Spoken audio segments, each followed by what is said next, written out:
তাহলে this is the end of an era, this is the signing off moment of 2024-26 batch. 2024 থেকে যে journey আমাদের শুরু হয়েছিল আজকে তার সমাপ্তি ঘটলো। ক্লাস 11-এর ফার্স্ট সেমিস্টার, সেই সেমিস্টার ওয়াইজ এক্সাম তোমাদের দিয়ে শুরু হয়েছিল। সেমিস্টারের আজকে ফোর্থ সেমিস্টার ক্লাস 12, আজকে তার পরিসমাপ্তি ঘটলো। অনেক ভালো মন্দ গেছে, অনেক হাসি কান্না গেছে, অনেক আপস ডাউন গেছে, অনেক ক্ষেত্রে আমাদের ত্রুটি হয়েছে, অনেক ক্ষেত্রে আমরা হয়তো কিছু ক্ষেত্রে আমাদের ত্রুটি বিচ্যুতি হয়েছে। তো তোমাদের সবাইকে বলবো যে নিজের বাড়ির বড় দাদা হিসাবে, তোমাদের প্রিয় স্যার হিসাবে, তোমাদের মেন্টর হিসাবে বংমিস্ট্রিকে যদি কোনো কিছু কখনো যদি খারাপ দেখে থাকো, এনকেডি স্যারের মধ্যে কোনোদিন যদি ভুল ত্রুটি যদি দেখে থাকো, বা আমাদের টিমের মধ্যে যদি কোনো কারণে কখনো যদি ভুল ত্রুটি দেখে থাকো, তার জন্য সরি। তোমাদের বাড়ির দাদার মতো আমি, মানুষ তো আমরা, কাজ করতে গেলে কখনো হয়তো ভুল ত্রুটি হয়েছে, হতেই পারে। তবে একটা কথা বলবো, থ্রু আউট দ্য জার্নি আমি সবসময়ের জন্য চেষ্টা করেছি, এখনও চেষ্টা করছি এবং ভবিষ্যতেও চেষ্টা করব। জানি না তোমরা কতজন হয়তো 100-তে 100 পাবে কি পাবে না, ফুল মার্কস হয়তো পাবে, কেউ হয়তো পাবে না, বাট টিচার হিসাবে, তোমাদের মেন্টর হিসাবে আমি সবসময় যেটা চেষ্টা করেছি সেটা হচ্ছে জীবনের পরীক্ষায় যেন তোমরা সবাই ফুল মার্কস পাও। আজকে রাজ্য রাজনীতি কিংবা আজকে আমাদের রাজ্যে যে জিনিসগুলো চলছে, মাঝে মাঝে না রাত্রেবেলা ঘুম আসে না, জানো তো। এই শিক্ষার কথা ভাবি, খুব কষ্ট লাগে যে কি চলছে, যে সেমিস্টার সিস্টেম চালু করছে, যখন তখন কোশ্চেন ভুল, যখন তখন কোশ্চেন লিক হয়ে যাচ্ছে, নিজেদের খেয়াল খুশি মতো কোশ্চেন ভুল করে দিচ্ছে, তার জন্য যারা অ্যাটেম্প্ট করবে নাম্বার পেয়ে যাবে। মানে যেটা খামখেয়ালিপনা আর কি, যখন খুশি বই দেবে, যখন খুশি পরীক্ষা হবে, সেমিস্টার চাইলেও সেমিস্টার করে দেবে। হ্যাঁ, 11-এ যা হোক বোর্ড থেকে কোশ্চেন দিত, সেটা আবার স্কুলের দায়িত্বে দিয়ে দিল, স্কুলে যে যখন পারে কোশ্চেন দিচ্ছে, পরীক্ষা দিচ্ছে। স্কুলের টিচাররা জঘন্যভাবে বাচ্চাদের সঙ্গে বিহেভ করছে, তার কাছে না পড়লে প্র্যাকটিক্যালে নাম্বার দেবে না। তো খুব জঘন্য লাগে এই শিক্ষা ব্যবস্থা দেখে, খুব কষ্টও হয়, কিন্তু আমরা কষ্ট হয়, শ্বাস নিতে পারি না এই সকল জিনিসপত্র যখন দেখি শুনি, তো খুব কষ্ট হয়, কিন্তু কিছু করার নেই, কারণ আমরা একা কিন্তু কিছু করতে পারবো না। তো তোমরা আগামীর ভবিষ্যৎ, তোমরা আগামী দিনে তোমরাই দেশ গড়বে, সমাজ গড়বে, ওয়েস্ট বেঙ্গল তোমাদের কথাই চলবে একটা সময়। তো আমি তোমাদের কাছে যেটুকু শিক্ষা আমি যা দিয়েছি তোমাদের আজ অবধি, যে মানবিক মূল্যবোধের শিক্ষা দিয়েছি, হয়তো কেমিস্ট্রি জানি না কতটা কি শিক্ষা দিয়েছি, কিন্তু কোনোদিন ভুল ইনফরমেশন, ভুল কথা, ভুল পথে তোমাদের কোনোদিন আমি চালিত করিনি আমার নলেজ থাকা অবধি। আমার বংমিস্ট্রি টিমের সমস্ত সদস্য যারা রয়েছে, আমরা কোনোদিন তোমাদের ভুল শিক্ষা কোনোদিন দিইনি, ভবিষ্যতেও কোনোদিন দেব না। তো তোমাদের কাছে একটাই প্রার্থনা থাকবে, যদি তোমরা ভবিষ্যতে কোনো লাইনে যাও যেখানে তোমাদের সুযোগ থাকবে সমাজটাকে বদলানোর, তুমি আইএএস অফিসার, ডব্লিউবিসিএস অফিসার যদি কোনোদিন হও, বা তুমি যদি কোনো পলিটিশিয়ানও হও, যেন এই এই একজন স্যার ছিল, ওয়ান্স আপন এ টাইম দেয়ার ওয়াজ এ এনকেডি, একজন স্যার ছিলেন যিনি একদিন বলেছিলেন যে মানুষের মূল্যবোধটা যেন না কখনো হারিয়ে যায়। তো টিচার হিসাবে সেদিন আমার প্রাপ্তি হবে, যেদিন তোমরা একটা বড় জায়গায় পৌঁছে যেদিন বলবে যে আমি এনকেডি স্যারের স্টুডেন্ট ছিলাম, আমি স্যারের কাছে পড়াশুনো করেছি। তো তখন গর্বে বুকটা ফুলে উঠবে। আর তোমরা যদি কোনোদিন যদি ওই পাওয়ারফুল পজিশনে কোনোদিন যদি যাও, তোমাদের মধ্যে যেন এই জিনিসগুলো, এই নৈতিকতা বোধগুলো যেন দেখতে পাই। আজকে খুব কষ্ট হয়, খুব মাঝে মাঝে মন খারাপও হয়, ভাবি যে এই সকল লোকগুলোর মধ্যে কি কোনো মানবিকতা নেই? তাদেরও তো বাড়িতে ছেলেমেয়েরা রয়েছে, হ্যাঁ, মুখ্যমন্ত্রী, প্রধানমন্ত্রী, তারাও তো বাড়িতে তাদের ধরো লোকজন রয়েছে, তাদের প্রতিবেশীরা রয়েছে। তো কখনো মনে হয়নি এতগুলো ছেলে মেয়ের ভবিষ্যৎ, এতগুলো ছেলে মেয়ে বেকার, এত ছেলে মেয়ে কষ্ট পাচ্ছে, সাফার হচ্ছে? হ্যাঁ, তো আলটিমেট তো সবাই চলে যাব, আমরা সবাই কি সারা জীবন বেঁচে থাকবো? সবাই তো চলে যাব। চোখটা বন্ধ হলেই না আমরা জানি না সকালবেলা আমি উঠবো কিনা, আমি নেই। সো ভাবি এই সকল মনস্তাত্ত্বিক দিকগুলো, চিন্তাভাবনা আসে, এই সকল মানে পরিণত চিন্তাভাবনাগুলো আসে, বাট তারপরে যখন মনে হয় যে এটা ভাবছি কেন, এই আমার মতো থোড়ি কি হবে সব কিছু। তো আহ, জানি না তোমাদের কতটুকু আমি কেমিস্ট্রি শেখাতে পেরেছি, তবে মানবিক মূল্যবোধের দিক থেকে আমি সবসময়ের জন্য 100% তোমাদের দেওয়ার চেষ্টা করেছি। আশা করছি আমার স্টুডেন্টরা যেদিন ভবিষ্যতে সমাজ গড়ার কারিগর হয়ে যখন তারা একটা বড় পজিশনে যাবে, সমাজ যখন গড়ার যখন চেষ্টা তারা নেবে, নিশ্চয়ই তাদের মধ্যে সদ্বুদ্ধি থাকবে এবং হচ্ছে ওই নৈতিকতাবোধ তাদের মধ্যে যেন থাকবে, যেন কোনো প্রলোভনে পা দিয়ে যেন কোনোদিন কোনো খারাপ কিছু না করো।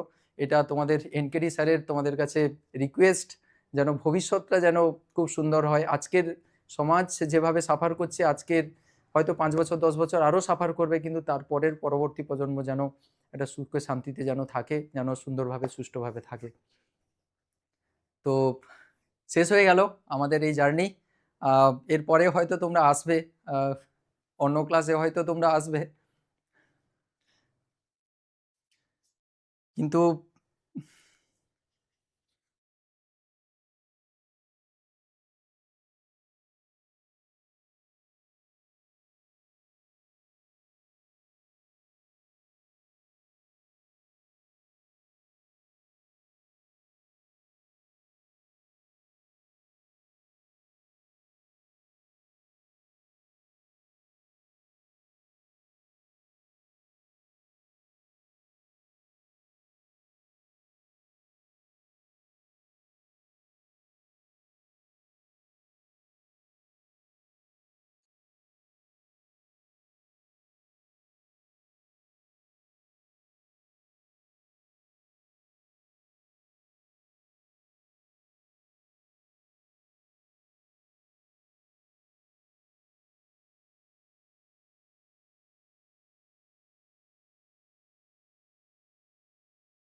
হোক, ঠিক আছে।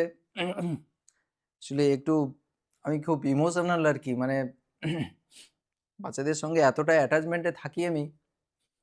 তো অনলাইনের বেশ কিছু স্টুডেন্ট রয়েছো তোমরা, যাদেরকে আমি সত্যি মন থেকে ভীষণ ভালোবাসি। তাদের সঙ্গে রেগুলার কথাবার্তা হয়।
ঠিক আছে?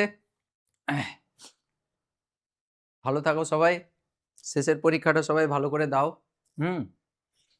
তো আবার কখনো আবার একটা লাইভ ক্লাসে তোমাদের সঙ্গে দেখা হবে। হয়তো কেমিস্ট্রি ক্লাসে দেখা হবে না, বাট লাইভে ডিরেক্টলি কথাবার্তা হবে তোমাদের সঙ্গে। ঠিক আছে? Love you. ভালোবাসা রইলো সবার জন্য। তোমাদেরও মিস করব। একটাই রিকোয়েস্ট থাকবে, যেদিন কোনোদিন যদি দেখা হয় রাস্তাঘাটে, যেখানেই, আমার কাঁথি স্টুডেন্টরা হোক বা বাইরের স্টুডেন্টরা, যেখানেই দেখা হোক না কেন, একদিন এসে কথা বলবে যে স্যার অমুক ব্যাচে আমি স্টুডেন্ট ছিলাম, আপনার ক্লাস করেছিলাম, একবার দেখা করবে, খুব ভালো লাগবে আমার। ঠিক আছে? ওকে, থ্যাংক ইউ সবাইকে। ঠিক আছে।